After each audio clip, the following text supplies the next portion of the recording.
What's going on, everybody? It's that time again. The Sooners Illustrated Podcast, episode 102, on this Monday, August 12th, 2024. 18 days from the opener. We're in the teens now. Josh Callaway, James D. Jackson, Tom Green with you.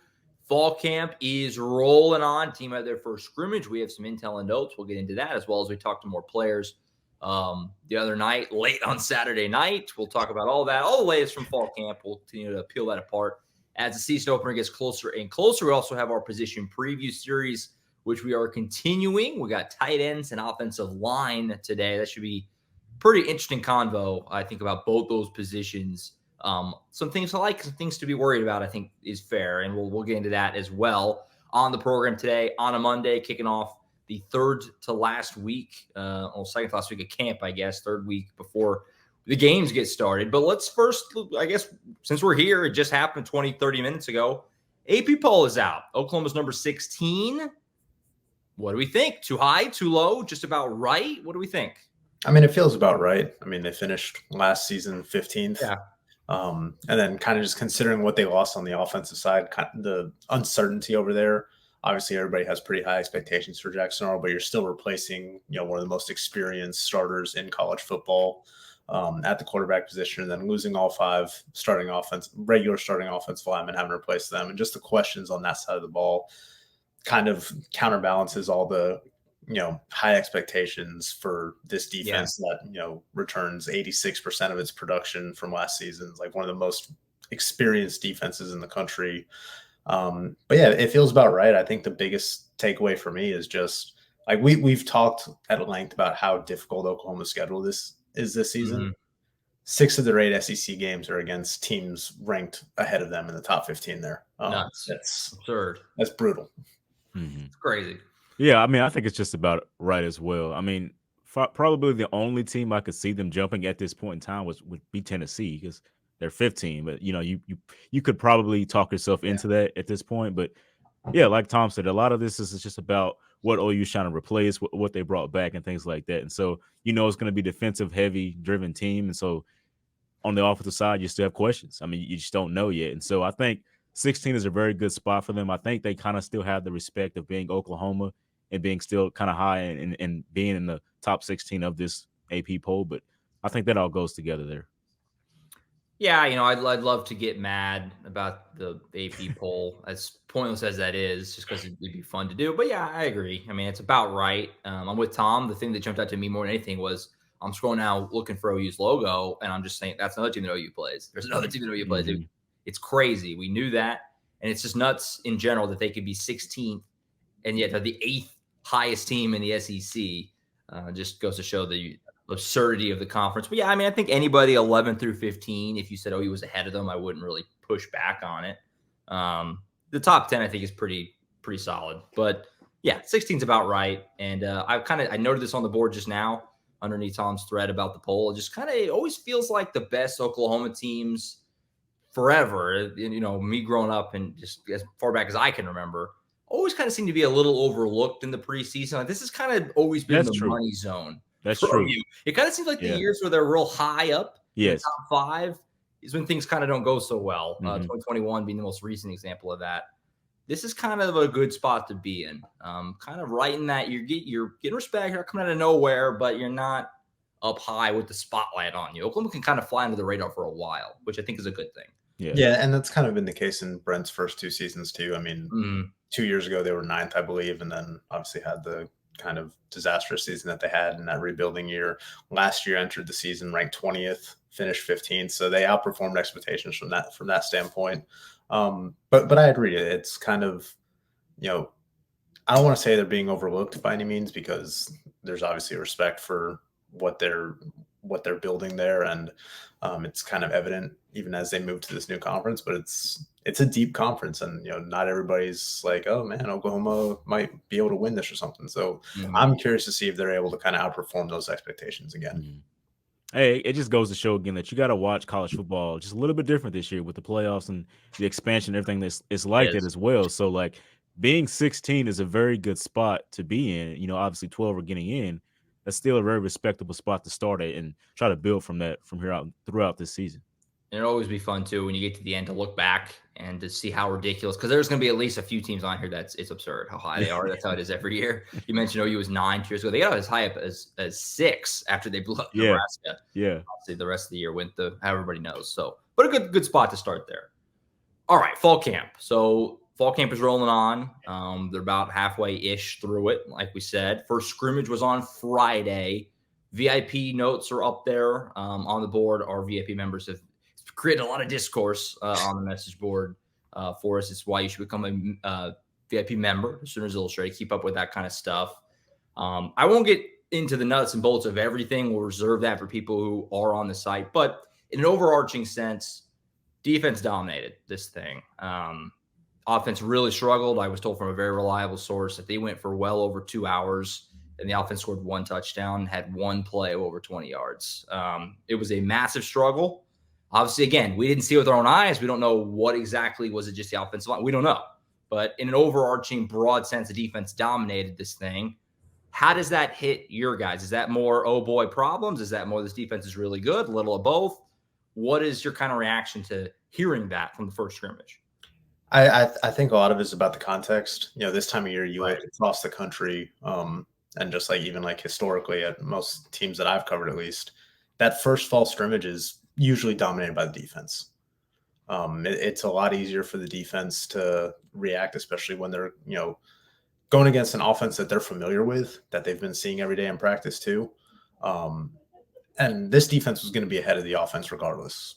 Like we discussed, all the experience they have there, all the question marks that still need to kind of be sorted out on the offense, especially with the offensive line. So I'm not surprised that the defense dominated.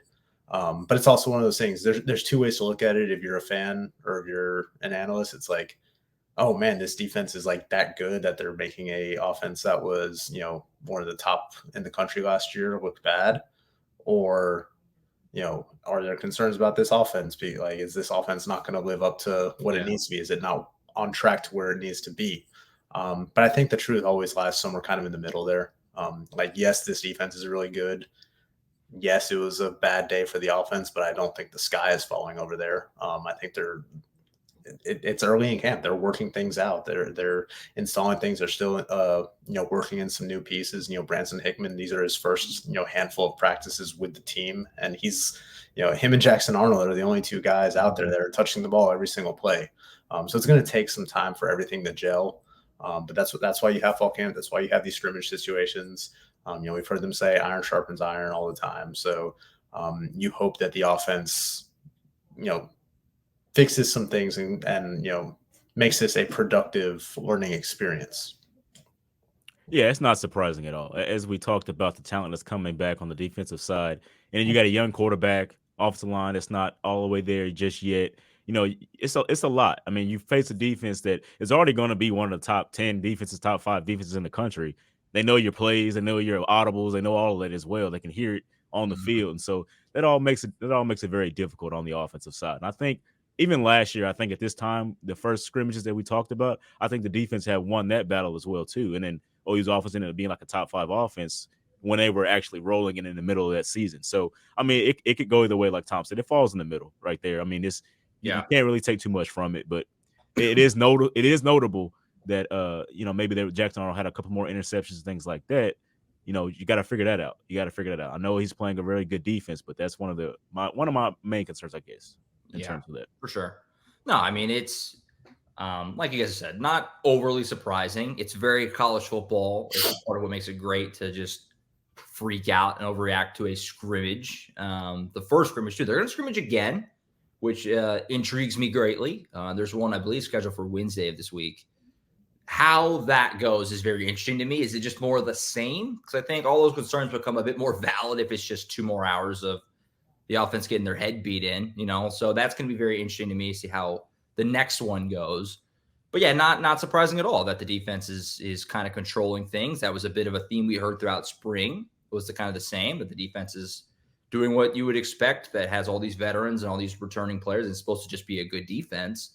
And the offense is breaking in a new quarterback, breaking in an all-new offensive line, and breaking in a new OC. I mean, it's a lot of new over there, whereas the defense is just simply not the case. So, yeah, not stunning. I would say mildly concerning, but not much on the offense. I do think that generally speaking, that Oklahoma, Jackson on this offense are not going to face defenses as good as Oklahoma's for a lot of the season. So if not the whole season, we'll see how it plays out. But the OU defense is going to be pretty darn good. I think we all think that. So yeah, it's one of those double-edged swords, just like we kind of talked about with the spring game. Every good thing means something bad happened when you're going your own team versus your own team. Yeah. So you have to kind of weigh the good with the bad. But I do think on a positive note, the defense is flying around. They're making plays. They're in sync. The defense is going to hit the ground running, I think, this year. And the way the schedule is, the offense has got time to figure it out. We talked about that a bunch of times. There's a runway here to figure it out. And, this Oklahoma team, the way the defense is, if the defense is what we think that it is, they're not going to need to score 30, 40, 50 points a game to win. So there's some time to figure it out. And I don't think the sky is falling by any means from one scrimmage, which I think is fair to say and safe. Mm-hmm. Yeah. So, yeah. As far as other stuff with fall camp, so like I said, they had the scrimmage. There's more notes and stuff and intel there. We will acknowledge, the injury aspect. There's a couple of big ones hanging out there. And again, if you're a VIP member, you're more than aware of obviously Jaden Gibson and Gentry Williams both battling injuries. The severities are kind of up in the air on both of them.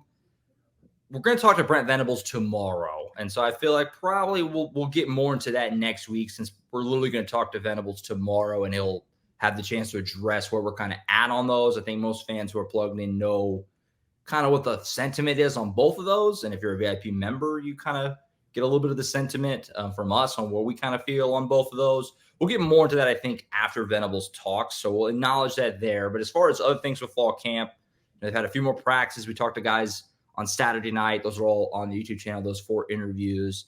Anything else from the interviews or just that you've been hearing from fall camp that you wanted to bring up on the show before we get into position preview? Yeah, I mean, I just want to touch on the Jaden Gibson thing. Like you said, we'll find out more from Brent tomorrow. Yeah. But if it is as serious as it sounds, it's obviously a tough blow for Jaden. But kind of as we talked about last week, the depth of that receiver room, it's like you never want to see someone get hurt. But if there is a position on this team that you can afford to lose a guy, it is that receiver room. Now you're also thinking on Jalil Farouk and Andra Anthony getting back up to speed to kind of round things out. But yeah, it's unfortunate, especially kind of the timing of that all. I guess we recorded that wide receiver preview like as that was happening on the field last week. Yeah, Tuesday. Yeah. Yeah. So again, we'll find out more. But other than that, talking to PJ Adebaware on Saturday night was really interesting to me. Again, he's up to shade over 260. He was listed at 240 as a freshman last season. So he's bulked up. I think he's still technically listed at 250 on the roster, but that was like a summer weight. He said he's in the 260 range. It obviously fluctuates this time of year when you're sweating so much out on the field and you have metabolism like that. But he looks the part, man. He's filled out his frame. Danny Stutzman at SEC Media Days called him an animal, a freak of nature, a generational talent type of guy. They need him to develop into that. It was just interesting. It's always interesting talking to these guys about like trying to bulk up when they're doing as much activity as they are. And PJ was like, yeah, man, it was annoying, like how much I had to eat. Like I don't like food anymore. Like there's nothing I enjoy. And I think it was Barry Trammell of the Tulsa World was just like, really? Like there's nothing you like eating anymore? So that was kind of an amusing exchange.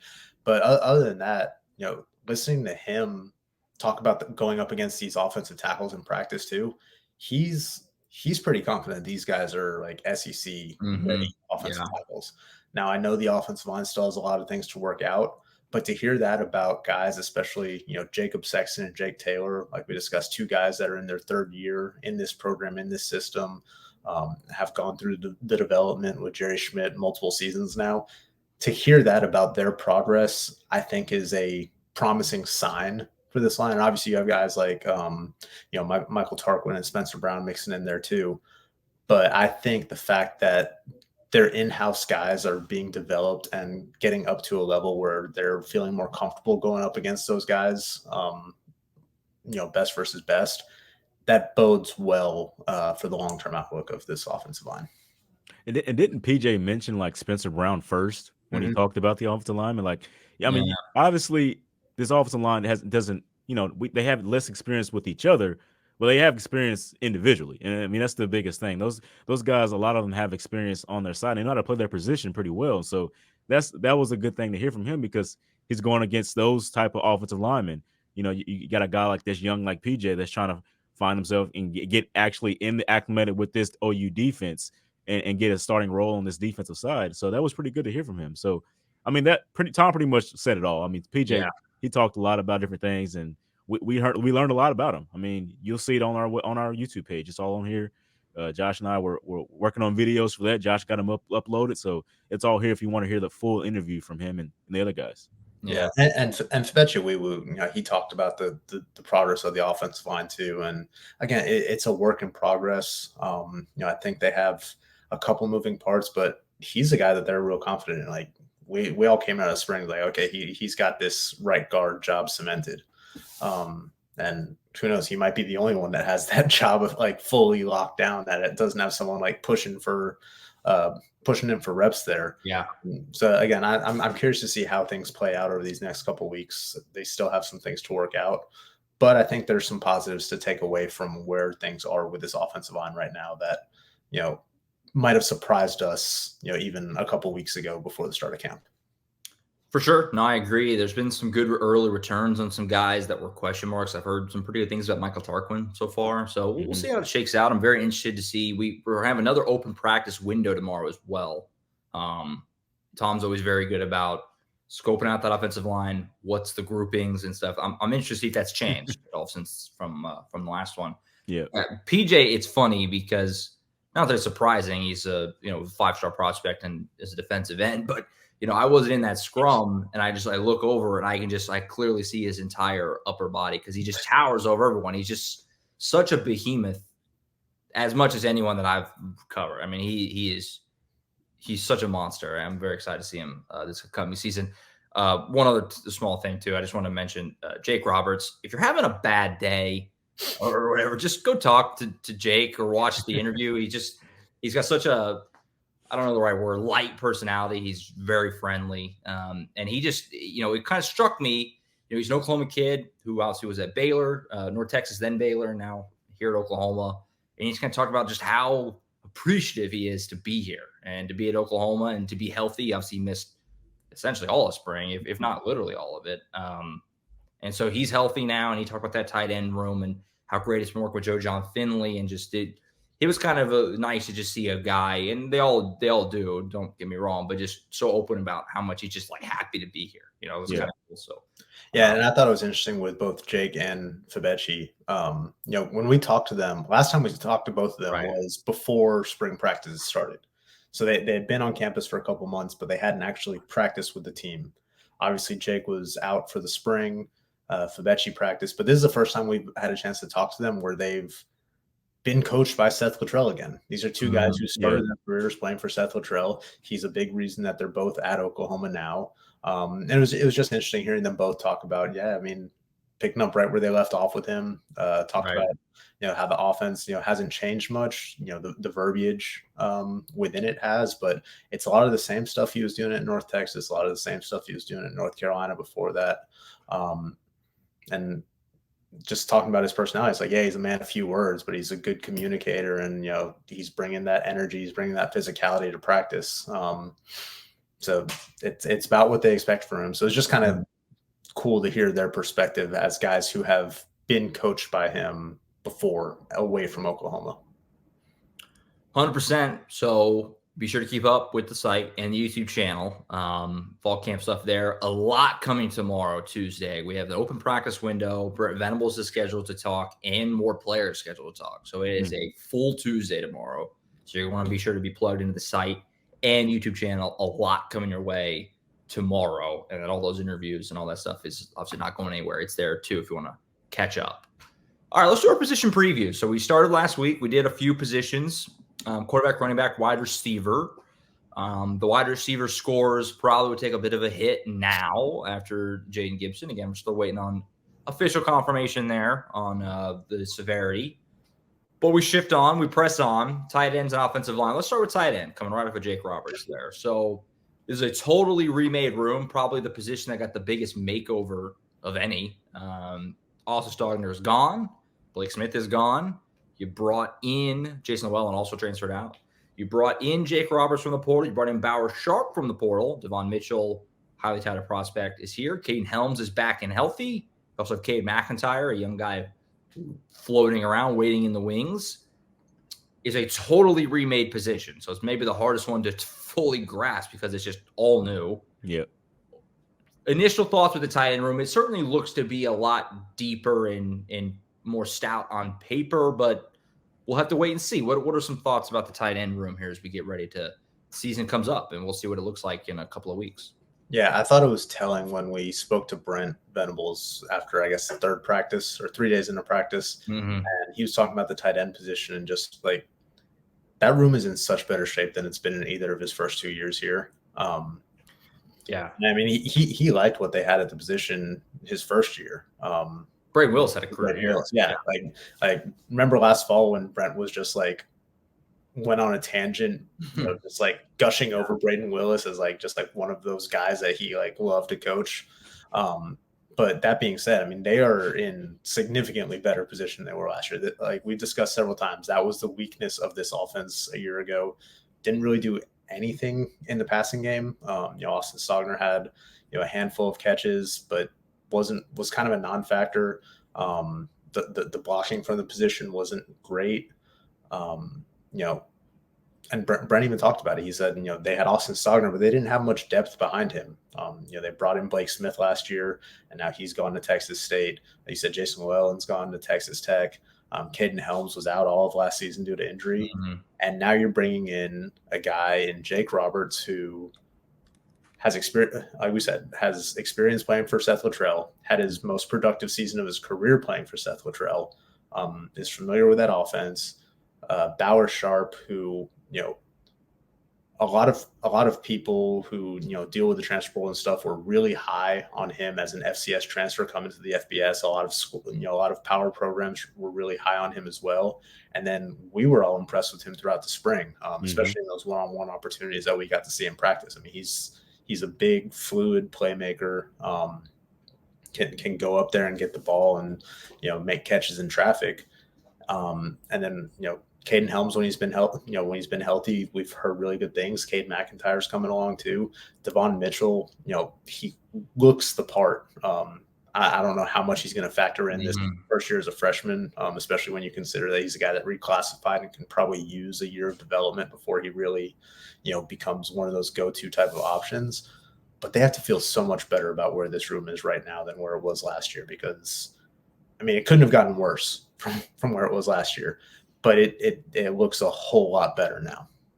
Yeah. I mean, that's the biggest difference. Like last year, there were two guys mainly that played, but they really wanted Austin Stogner to be like pretty much an every down guy out there just because of his skill set. So now you have guys, you can throw in about 2 or 3 or 4 guys in there that you would feel comfortable with going out there. I mean, we talked about it with Bauer Sharp, who's impressed all of us. I mean, he was the guy I thought was going to be the tight end number 1 coming out of spring last year. I mean, spring this past spring. Right. So, I mean, he was pretty good. And I really like this tight end room because of the depth, as we talked about. You can kind of throw in more guys now. You won't have a missed block in the Oklahoma State game because your Austin Stogner's been playing the entire game and entire season.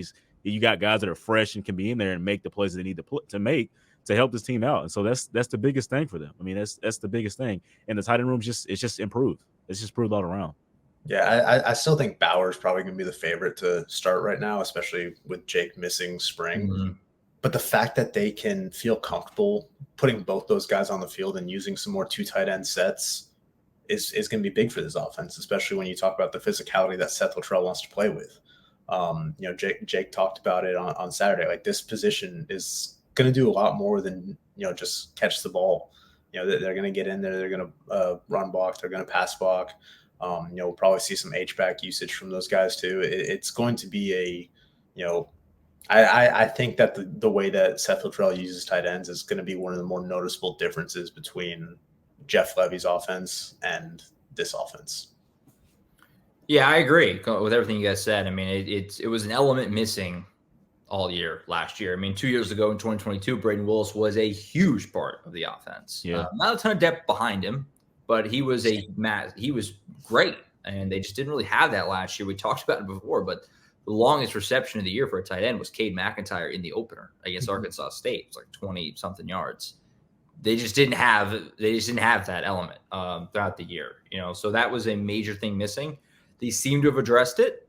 We'll see if Bauer Sharp, who certainly looks the part, is your guy, and Jake Roberts can be more of his number two, is more of a blocking option. Everyone knows I love Devon Mitchell. He's just a high school senior, technically in terms of age. He reclassified up, so it seems to be asking a lot for him to come into the SEC and just tear it up. He's a freak. I think he's a future NFL player. So we'll see. If anybody could do it, it would be him. The X factor that I've talked about a million times is Caden Helms. No telling what. I mean, this is a guy that was highly thought of out of high school. I think that was a huge reason why the tight end position was so underwhelming last year, was because he was hurt. He is the one that's maybe the biggest question mark X factor on the whole roster for me, because he could be somebody who's great. We don't really know what to expect from him, because it's been so long since we've really seen him have a chance to showcase himself. So he's a big X factor for me as well.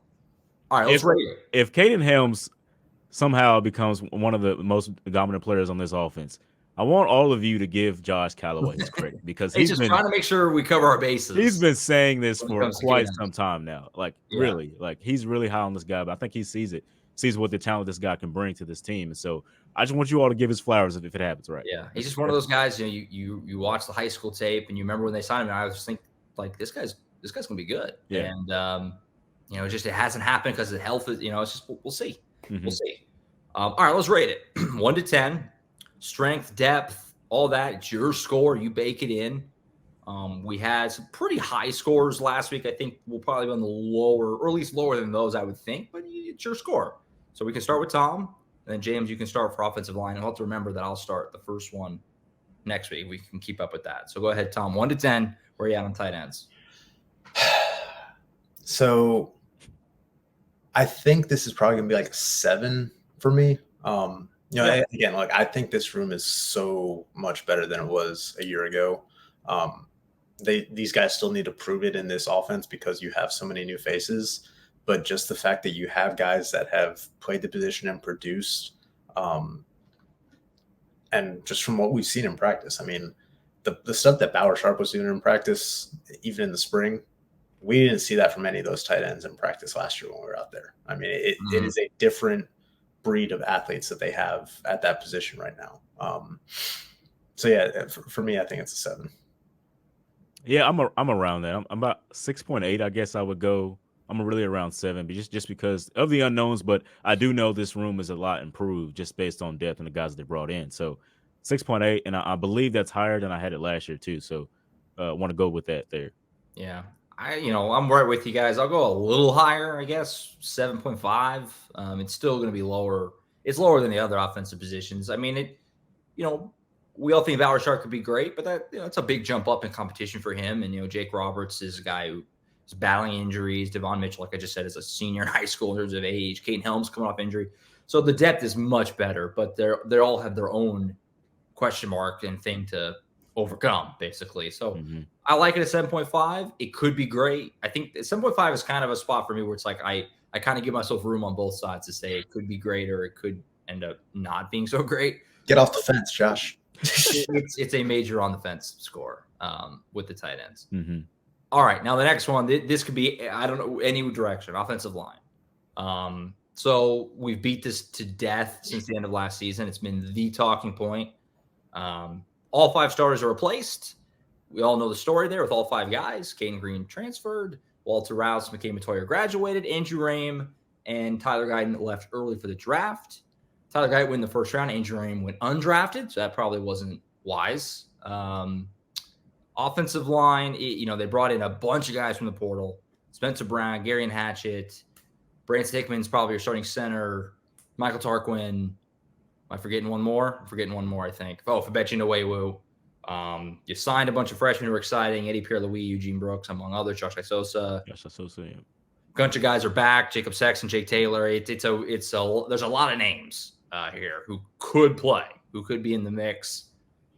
We talked about the offensive line a lot, so it seems silly to ask thoughts, but you kind of give where you're at right now on August 12th with the offensive line. It's a position that is the biggest question mark on the team going into this year, without question. Yeah, I mean, I think that there's more optimism, almost 2 weeks into camp now than there was, a month ago. I think kind of how we discussed about those third-year tackles, guys like Jacob Sexton and Jake Taylor. I mean, Jacob Sexton, we all expect he's going to start somewhere on this line, whether it's left tackle or left guard. But Jake Taylor making the improvements he's made, I think that those are the types of things that can kind of raise the floor for this group. You trust Bill Bedenbaugh to develop these guys. He's got the track record to do it. He doesn't put together bad offensive lines by any means. But again, there's questions. You wonder how good some of these transfers that they brought in actually are, even though they're really experienced. But at the end of the day, it's about getting all 5 of these guys on the same page, and moving as one cohesive unit. And that's the task every fall. It's a task every offseason. If they can come together, that's going to dictate how good this Oklahoma team can be this season. So I think there's still questions there, but I think there's more optimism than there might have been a few weeks ago. Yeah, and that's the point I was going to make. I mean, just from the coaching staff and the players that have talked about it, I mean, obviously they're going to say that we're doing fine. They're not going to say they're doing bad, but it seemed like there was some optimism about, like, you can kind of tell when somebody's just saying something and telling the truth. And it seemed like it was more on the truth side for those players and coaches that said it. And so that's kind of what I've taken away from it. I think the offensive line might be a little bit better than we were initially thinking going into this offseason and things like that. So that's where I'm going to leave it at with that. Yeah, I'm cautiously optimistic. There's so many. I mean, I really like Branson Hickman. I think that was a great get. I'm still a believer in Jacob Sexton making a big jump. I really like Fabetching Awewu as well. But there's a lot of guys that you just don't. It could be great. It could not be. So there's a lot of question marks there. I really, Bill Bedenbaugh is a major kind of victim of his own success in a lot of ways. Not that long ago, Oklahoma had Joe Morward level offensive lines with guys that you look back at it, 2017 and 18, all those guys are in the NFL. Yeah, still in there, doing great. Yeah, they're still in the NFL. And, OU fans were spoiled for a long time it was just a given that the offensive line is going to be great. All these guys are going to be great pros. Last few years, it's been a bit more kind of hodgepodge, having to rely a little more on the portal. I think they are close to getting back to that. I like a lot of these young guys, Eddie Pierre-Louis and Eugene Brooks. I think in another year or two, I think Oklahoma is going to be back there. I really like the recruiting at that position these last couple of cycles. But as for this year, which is what we're talking about, it's a lot of question marks. It is. I mean, obviously, it's been the most heavily debated position of the offseason, and it'll determine a lot of the success of the year because the offense just does not work without an offensive line. It doesn't really matter how good your quarterback is, how good the receivers, running backs. If the offensive line, it all doesn't work. So we'll see. All right, 1 to 10. James, you drew the short stick here and having to go first on offensive line. Fire away. Where are you at? I like I've said, they have a lot of veterans on this offensive line. Just got to gel together. They got to be a one unit. And then Jacob Sexton's talked about it. They've been spending a lot of time talking with each other off the field, just being around each other, finding out how each other thinks, things like that. And so that's going to be a big thing for them. When you get veteran guys, it's a lot easier to gel than if you had newer guys trying to figure it out as well. So I think I'm a little bit higher than most. I'm gonna say 7.2. Am I high? Am I high on the offensive line, or is that where I'm high, but not crazy? Yeah. So I think 7.2 is where I'm at because I said, like, all the experience and what I've been hearing from the other players and coaches have been talking about the offensive line, and it just seems like it can work if they all come together and do the right thing. I mean, these guys individually can play their positions. You add in Branson Hickman, as you talked about, a guy like that to kind of lead this offensive line from the center position helps out a lot. I mean, it just does. So that's where I'm at. Yeah, I'm not that far off. Yeah, I think it's like a cool 7 for me. Now, I've been higher generally than you guys. I was just higher than tight end, so that it's my lowest position in the offense and probably the team pretty clearly for me. not to say that it can't be fine, right? Or even a good offensive line. It's just the question marks are so huge. Mm-hmm. You know, I really like 3 of the starters, like I said, with Hickman, Sexton, Nwawu. I think you're in pretty good shape. After that, you just need 2 guys to step up. Whether that's Jake Taylor, whether that's Hito Zaida, who I didn't mention before. You know, like we said, Michael Tarquin's in the mix there. Gary and Hatch is certainly in the mix there. You just need 2 guys to step up, which can be asking a lot, but also cannot be. You know, I mean, it's kind of one of those things. So 7 for me. It's the lowest on the roster, probably, certainly on the offense. It can't. I don't think it's a definite bona fide. This is a major smash the panic button, but the concern is valid. It's a whole new group. You're placing all 5 guys, no matter what else, no matter what other factors surrounded it. Anytime you're replacing all 5, that's hard to do. So yeah.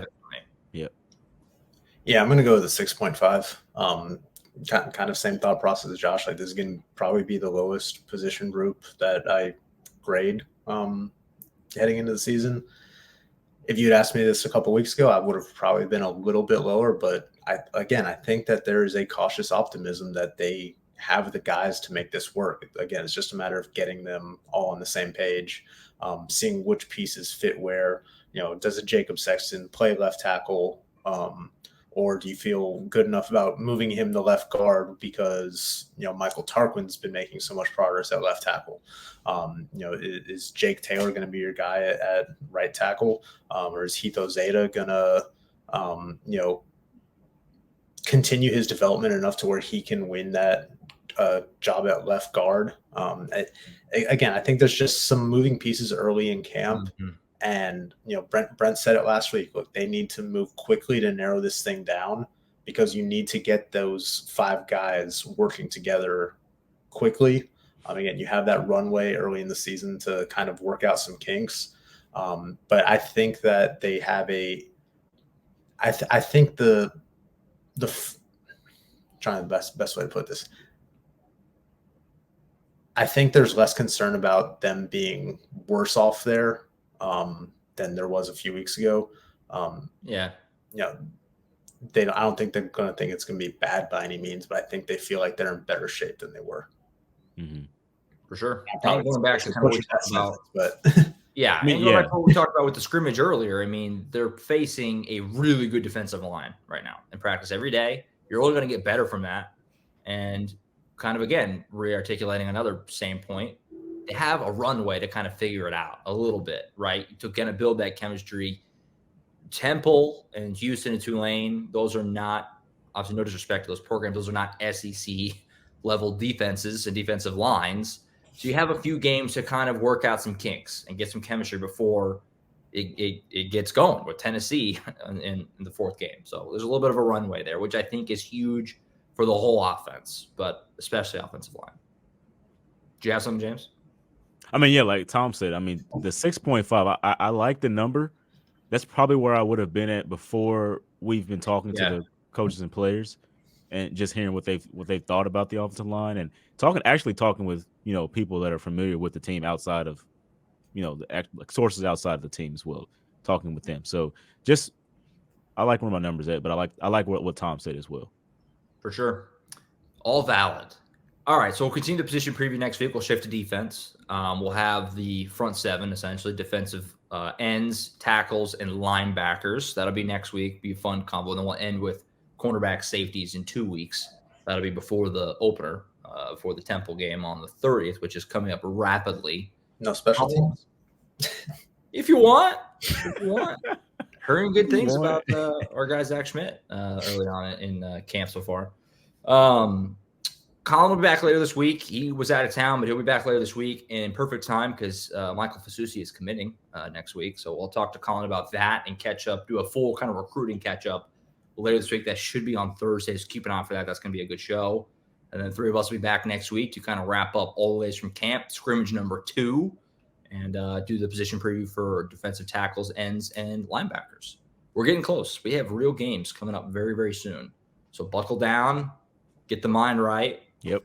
And it'll be about that time before you know it. High school scrimmages are like next week. High school practice started today. Like it's been there. It's we're here. We're here.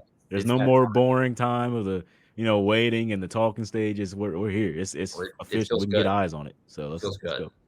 All right, that's it for now. We'll be back, like I said, with Colin later this week and the three of us next week. Be sure to subscribe to Sooners Illustrated, Oklahoma.247sports.com. For Tom Green, James E. Jackson, I'm Josh Callaway. We'll see you guys next time right back here on the Sooners Illustrated podcast. See you.